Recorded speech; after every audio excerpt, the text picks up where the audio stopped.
ఈ బాక్స్లో నా హ్యామ్స్టర్స్ ఉన్నాయి. ఇవే నాకు 2 హ్యామ్స్టర్స్, ఇది బాండ్ అండ్ ఇది బహుళి. ఫస్ట్ హ్యామ్స్టర్ తీసుకున్నప్పుడు అంత మెయింటెనెన్స్ ఏమి ఉండదు అనుకున్నాను. ఇప్పుడు కూడా ఏంటంటే అంత హై మెయింటెనెన్స్ ఏమి కాదు, బట్ దీని కూడా చాలా మెయింటెనెన్స్ ఉంటుంది. ఇప్పుడు ఈ కేజ్ అయితే కొద్దిగా కంప్ వస్తుంది. ఎవ్రీ 4 డేస్కి ఒకసారి వీటికి బెడ్డింగ్ అంటే క్లీన్ చేయాలి. సో 4 డేస్ అంటే నాకు చాలా కష్టం అయిపోతుంది ఎవ్రీ 4 డేస్ చేయాలంటే. సో నేను ఎవ్రీ 7 డేస్ పెట్టుకున్నాను. లాస్ట్ సండే క్లీన్ చేశాను, మళ్ళీ ఈరోజు సాటర్డే, రేపు క్లీన్ చేయాలి. ఈరోజు ఏంటంటే జస్ట్ మీకు అందరికీ ఇంట్రడ్యూస్ చేద్దామని చెప్పి బయటకు తీసాను అనమాట. ఇప్పుడు వీటిని పెట్టేసి మనం లెగ్ డే కోసం మాట్లాడదాం. నిన్న చేసిన మన లెగ్ డే కోసం నిన్న వీడియోలో నేను చెప్పాను కదా, నిన్న చేసింది one of the best leg days అని చెప్పి. ఈ రోజు ఇంకా కాన్ఫిడెంట్గా చెప్తాను, నిన్న చేసింది ది బెస్ట్ లెగ్ డేస్. ఏ వర్కౌట్ చేసినా మజిల్ గ్రూప్ సోర్నెస్ ఉంటుంది నెక్స్ట్ డేకి, ఇది చాలా కామన్. But leg day soreness is completely different, especially నిన్నటి లెగ్ డే. ఇంకోటి ఏంటంటే నిన్న నన్ను నేను చాలా ఎక్స్ట్రీమ్ వరకు పుష్ చేశాను. మేబీ మనం ఈ వీడియో రికార్డ్ చేస్తున్నాం, ఈ వ్లాగ్ రికార్డ్ చేస్తున్నాం కదా, అది రీజన్ ఏమో నాకు తెలియదు. అంటే నేను కెమెరా కోసం చేశానని చెప్పట్లేదు, బట్ ఏంటంటే మనం ఎప్పుడైనా ఇలాంటివి ప్లాన్ చేస్తే మనకి ఒక తెలియలేని ఎనర్జీ, ఒక తెలియలేని పవర్ వస్తుంది, ఒక ఎంతూజియాసం వస్తుంది మనకి, లైక్ ఎలాగైనా చెయ్యాలి అని చెప్పి. నా అడక్టర్స్ చాలా షోర్గా ఉన్నాయి, లైక్ సీరియస్గా. నేను నిన్న అడక్టర్స్ చేశాను కదా, అదే వెయిట్ లైక్ ఫుల్ స్టాక్ నేను చాలాసార్లు చేశాను. నిన్న చేసిన కన్నా ఎక్కువ రెప్స్ నేను చేశాను ముందు చాలాసార్లు. బట్ నిన్న చేసింది లైక్ కంప్లీట్లీ డిఫరెంట్ అనమాట. నేను లైక్ చాలా కాన్షియస్గా పుష్ చేశాను నిన్న. లైక్ ఎలా చెప్పాలి, అది లైక్ మనం ఒక ప్రాసెస్లో ఉన్నాం. లైక్ 100 days ఉన్నాయి కదా మన చేతిలోని.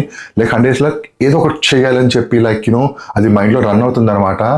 లైక్ కాంపిటీషన్ అప్పుడు లైక్ నాకు ఇన్ని డేస్ అవుట్ అని ఎలాగ ఉంటాయి, లైక్ అలాంటిది ఒక కైండ్ ఆఫ్ థింగ్ నా మైండ్లో రన్ అవుతుంది. ఇక్కడ ఒక మిస్ఇంటర్ప్రిటేషన్ ఉంది. చాలా మంది ఏమనుకుంటారంటే post workout next day soreness అది ఉంటే లైక్ మనం బాగా వర్కౌట్ చేసేదాం, చాలా ఎక్కువ వర్కౌట్ చేసేదాం అనుకుంటారు. కానీ అది చాలా రాంగ్. ఎందుకంటే లైక్ దానికి చాలా రీజన్స్ ఉంటాయి. మేబీ మీరు ప్రాపర్గా న్యూట్రిషన్ తీసుకోవట్లేదేమో, లైక్ ప్రాపర్గా మీ బాడీలో ఎలక్ట్రోలైట్ బ్యాలెన్స్ లేకపోవచ్చు, లేదా పోస్ట్ వర్కౌట్లో మీరు ప్రాపర్గా స్ట్రెచ్ చేయకపోవచ్చు, వర్కౌట్ ముందు మీరు ప్రాపర్గా వార్మప్ చేయకపోవచ్చు. లైక్ ఇలా చాలా రీజన్స్ ఉంటాయి అన్నమాట. బట్ నేను ఈ ఫీల్డ్లో చాలా రోజుల నుంచి ఉంటున్నాను కాబట్టి లైక్ నా సోర్నెస్ ఏంటో లైక్ వాట్ అండ్ వాట్ అని చెప్పి నాకు ఐడియా ఉంది. నేను చెప్పేది ఏంటంటే లైక్ ఇక్కడ మంది బిగినర్స్ అండ్ ఇంటర్మీడియట్స్ ఉంటారు కదా, వాళ్ళ కోసం. ఎందుకంటే లైక్ యాజ్ ఎ ట్రైనర్గా నేను అది ఎక్స్పీరియన్స్ చేశాను అనమాట జిమ్లోని. ఒకటి మీరు చాలా స్ట్రాంగ్గా గుర్తుపెట్టుకోండి, లెగ్ డే అనే కాదు, ఏ వర్కౌట్ అయినా మీరు చేసే ముందు వార్మప్ చేయాలి, వర్కౌట్ అయిపోయిన తర్వాత మీరు స్ట్రెచ్చింగ్ చేయాలి. లైక్ గంటలు ఇక్కడ స్పెండ్ చేయవలసిన అవసరం లేదు. వర్కౌట్ ముందు ఒక 5 minutes, వర్కౌట్ తర్వాత ఒక 5 minutes. ఇది ఏంటంటే ఒక గోల్డెన్ రూల్. బాడీ బిల్డింగ్ ఏంటంటే హాఫ్ ఆఫ్ ద లైఫ్ మీరు కిచెన్లోనే స్పెండ్ చేయాలి, లేదంటే will get 0 results.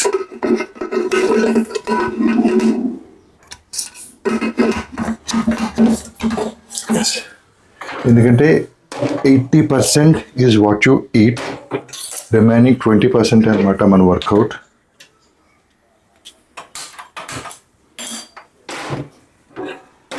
A few minutes later. నెల కుక్ చేశాను, అలాగే కుక్ చేశాను ఈరోజు కూడా. ఎందుకంటే చాలా స్మూత్గా ఉంది ఇది. ఆ స్పైసెస్ అవి యాడ్ చేస్తుంటే కొద్దిగా గట్ ఇరిటేషన్ వస్తుంది. సో దీనివల్ల అదేమీ లేదు, చాలా ప్లెయిన్ అండ్ బేసిక్ కదా, స్మూత్గా ఉన్నది. ఈరోజు నాది బ్యాక్ డే. సో ఈరోజు మన బ్యాక్ వర్కౌట్ ఎలాగ ఉంటుంది అంటే మోర్ పుల్ ఫోకస్ అనమాట. అంటే ఒక 60% నేను పుల్స్ మీద ఫోకస్ చేస్తాను, ఒక 40% రోయింగ్ మీద, which is opposite to my last back day. Last back day రోజు నేను ఏంటంటే ఎక్కువ రోయింగ్ మీద ఫోకస్ చేశాను, తక్కువ పుల్లింగ్ అనమాట. లైక్ ఈ రోజు పుల్లింగ్ మీద ఎక్కువ ఫోకస్ అండ్ రోయింగ్ మీద తక్కువ focus. Like weekly 2 back days ఉంటాయి నాకు. నేను అందుకే లాగ్ బుక్ మెయింటైన్ చేస్తుంటాను. నాకు ఇది ఎక్కువ పనికి వచ్చేది అన్ని వర్కౌట్స్ కన్నా ఏంటంటే బ్యాక్ రోజు. ఎందుకంటే నేను బ్యాక్ రోజు లైక్ ఆ గ్రిప్స్ దగ్గర కన్ఫ్యూజ్ అవుతాను. లైక్ నా ఫస్ట్ బ్యాక్ డే రోజు నేను more focus like close grip చేస్తాను, సెకండ్ బ్యాక్ డే రోజు వైడ్ గ్రిప్ చేస్తాను అనమాట. సో ఒక్కొక్కసారి కన్ఫ్యూజన్ వస్తుంటుంది నాకు. అందుకని నేను ప్రతి బ్యాక్ డే రోజు అక్కడ గ్రిప్స్ కూడా రాసుకుంటాను, లైక్ ఏ గ్రిప్ యూస్ చేశాను అన్నది. ఇప్పుడు ఇవన్నీ ఈ బ్యాగ్లో సర్దుకొని జిమ్కి బయలుదేరాలి మనం. ఇది ఈరోజు back workout action plan, pre workout, and let's go.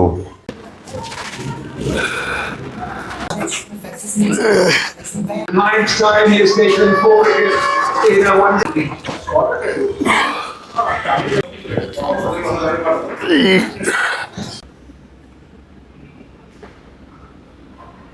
Time 7:45 అవుతుంది. ఇప్పుడు ఇంటికి వచ్చాను. సో ఇప్పుడు ఏంటంటే ఫ్రెష్ అయ్యి నా పోస్ట్ వర్కౌట్ మీల్ ప్రిపేర్ చేసుకోవాలి. అండ్ అదేనా 4th మీల్ కూడానా. సో 4th మీల్ అయిపోయిన తర్వాత ఇంకొక మీల్ ఉంటుంది. చికెన్ రెడీ అయిపోయింది. బ్లాక్ పోర్ కూడా ఈరోజు బాగానే అయిపోయింది. లాస్ట్ 2 వేరియేషన్స్ నేను పోస్ట్ చేయలేదు, ఎందుకంటే ఏమైనా చెప్తాను.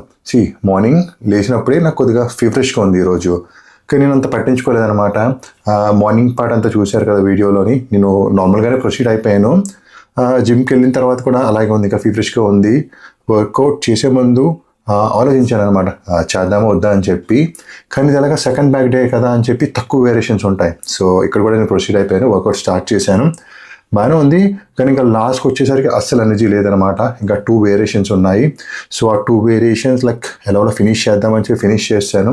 సో అప్పుడు లైక్ కెమెరా పెట్టి రికార్డ్ చేయడానికి కూడా నాకు ఎనర్జీ లేదు. సో అందుకని జస్ట్ 2 వేరియేషన్స్ లైక్ ఫాస్ట్గా ఫినిష్ చేశాను. నేను చెప్పాను కదా హ్యామ్స్టర్స్కి బెడ్డింగ్ చేయాలి, టిష్యూ పేపర్స్ కావాలని చెప్పి. ఇప్పుడు చూస్తే టిష్యూ పేపర్స్ లేవు, హాఫ్ బండలే ఉంది. సో ఇంకా నేను ఉన్నాయనుకున్నాను. ఇప్పుడు మళ్ళా మనం వెళ్ళి టిష్యూ పేపర్స్ తీసుకోవాలి. రేపు సండే అండ్ డే 7 కూడానా. సో రేపు వీడియోలోని నా సండే టాస్క్స్ ఏంటో అన్నీ మీకు చూపిస్తాను. అండ్ ఇప్పుడు వరకు మనం 6 days ఆఫ్ బ్లాగింగ్ ఫినిష్ చేసుకున్నాం కదా. సో ఈ ఎక్స్పీరియన్స్ కూడా కొద్దిగా షేర్ చేస్తాను. సండే ఛాలెంజెస్తో రేపు వీడియోలో కలుద్దాం.